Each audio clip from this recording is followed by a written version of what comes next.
Good morning, everybody.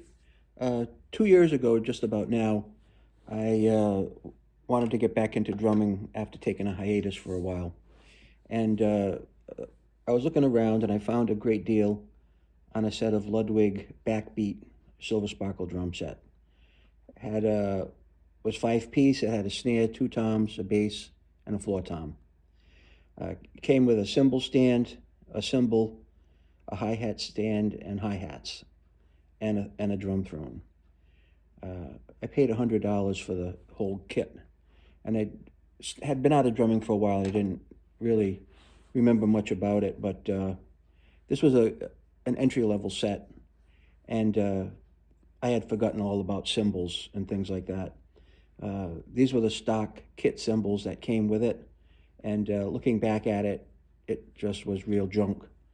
But anyway, I digress a little bit. I had a lot of fun with this set. I recorded a couple of hundred videos. I put these on numerous songs that people sent me. And I started upgrading and changing things out and evolving over time. So you can always get started someplace, all right? And this is where I got restarted, so to speak.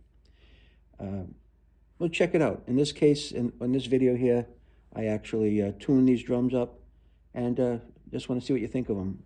It's kind of funny to look at the cymbals because they're the god-awfulest things you've ever heard. Here we go.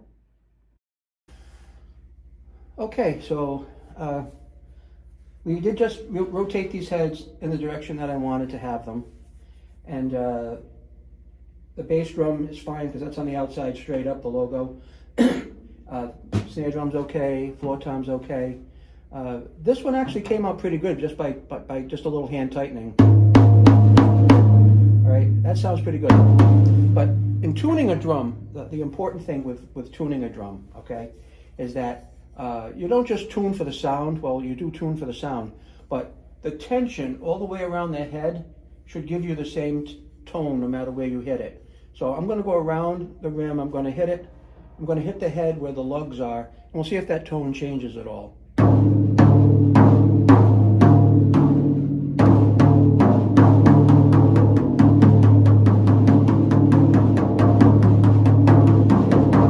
Actually, this one's a little high.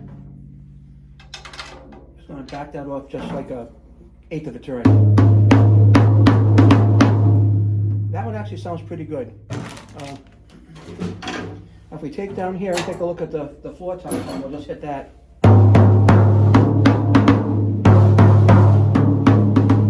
They almost sound the same to me.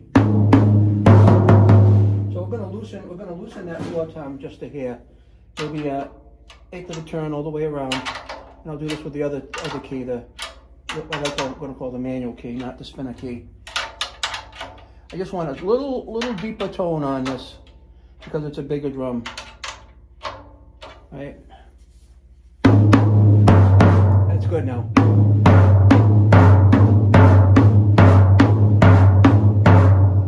Now, if you recognize that's probably the intro from 2001: A Space Odyssey. And that's probably as difficult as that got.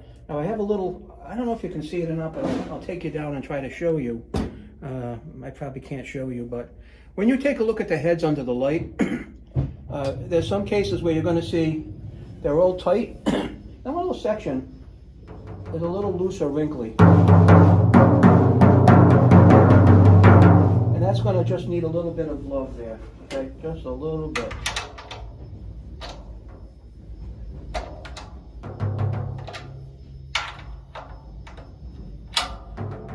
That's pretty good.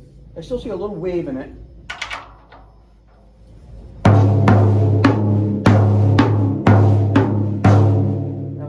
This a little. That tune is not good. There's a lot of things you can do to tune your drum kit up. You know, you can get into putting pads on the heads to make it a certain sound. Right? Like that's dampening. Okay, when you hit a drum head that's ringy, there's a lot of air vibration that goes on inside the kit. Right, a lot of it, and that also, depending on how you have the drums tuned, can also rattle the snare, and that's what you don't want to do. You want to make sure the pitches of all these drums will not interfere with buzzing the snare on you, because as you'll see in the future, I am going to be making these and doing drum videos, and I don't want to hit the tom and then all of a sudden you hear the snare drum like a little vibration in it. That's not going to be cool, all right? But let me see if I got it any lower. I think we can just go a little bit lower on this. And don't forget also, these have bottom heads on them, and if you want to take the bottom head off, and that might give you a little more punch and depth.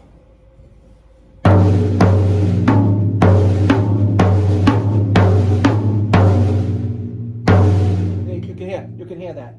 I don't know if you can hear it, but I can hear it. When I hit the floor tom, the snare buzzes. All right.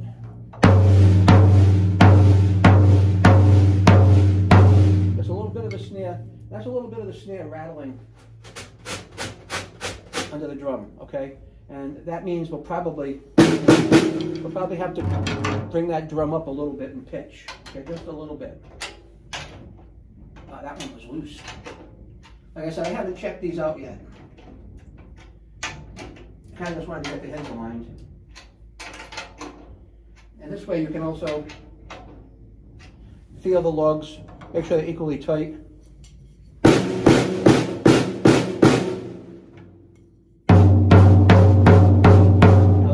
That's buzzing a lot less.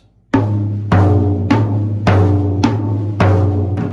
right, now let's get this. That's a mess right now. Let's get that tuned up a little bit. When I say tuned, right now it's just tuned to my liking. Just a little bit on each one of these. Now, obviously, this is the smallest tom for now, and we want this to have the highest pitch. But it doesn't sound like it's you're thumping a piece of leather, though. Okay, you want to have a little pop and ring to it.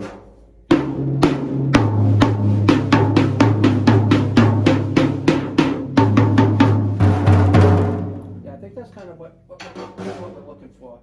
But that's going to change with time as the heads settle in. All right, as these heads settle in a little bit, I feel okay right here. You can't see it, but like right here. You can hear how wrinkly it is. Hear that?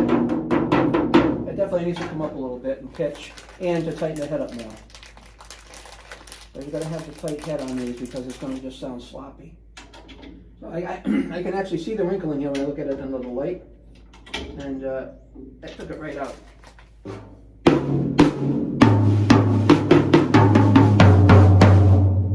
That's sounding pretty good. Now, this is going to be set up for my 8-year-old granddaughter, okay? And she's never seen it yet, and she'll probably be pretty surprised. This is a really beautiful set for what I paid for it. I paid next to nothing for it, and I got kind of lucky in that regard. But the bottom line is, it's going to be to teach my granddaughter how to play the drums. We've been working on the practice pad now for about 2 months. She's pretty good with her lessons. She practices. She gets things done. And it's interesting, so. So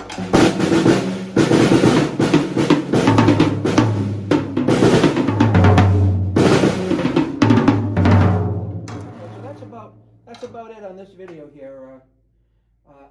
I have a little stool that came with this, a little pork pie stool that came with this. It's kind of a childish weight. I'm a bigger guy, so at some point, the following things I'm going to have to do. I have to adjust over here because these some screws are pointing into themselves. Now after looking at it, instead of being like this, they should be opposing and out like that. So this has to come to this side, this has to go to that side, and then the drums will have to be swapped, balanced. And these are almost level here, which is what I like, but typically I'm used to sitting up higher on a drum set, and I like my drums like more tilted towards me, and to the point where I'm higher, and I can just like, this snare will probably have to be lower. I like it to flow like almost like a waterfall. So as I go around the set, I'm pretty good with it. I'm pretty fluid. Okay. So that's about all I have to say today. I think I saw a wrinkle somewhere. Or did I? Did I not? Yeah, right here, still on the floor drum. There's still a wrinkle. So we'll work on getting that out of there. But thumbs up on the video. Like and subscribe if you want to. Follow my channel. There's a mix of everything out there, from cleaning graves to drum lessons to you name it, you'll probably find it there. A lot of stupid shorts I make. Sometimes I include the kids in it, whatever, but I'm retiring in a couple of months.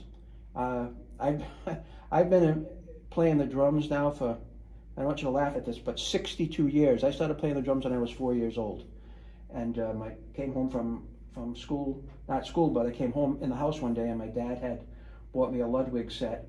Basically it was a bass drum, a snare, and a cymbal. That was it.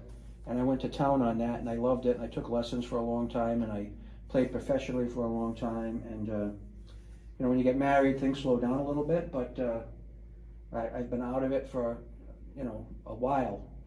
But you don't forget, once you got it, you've got it and you don't forget it. So I'm going to try to impart that knowledge onto a couple of my granddaughters if they're interested. I know one is. And that's a little bit of the history. Again, straighten the heads out just the way I wanted them. The cymbals that come with this set, they are really bottom of the barrel. It hurts just to hit it. It's not even good as a bell. That's the stock kit. Thanks, enjoy your day, and stop by once in a while. Bye-bye.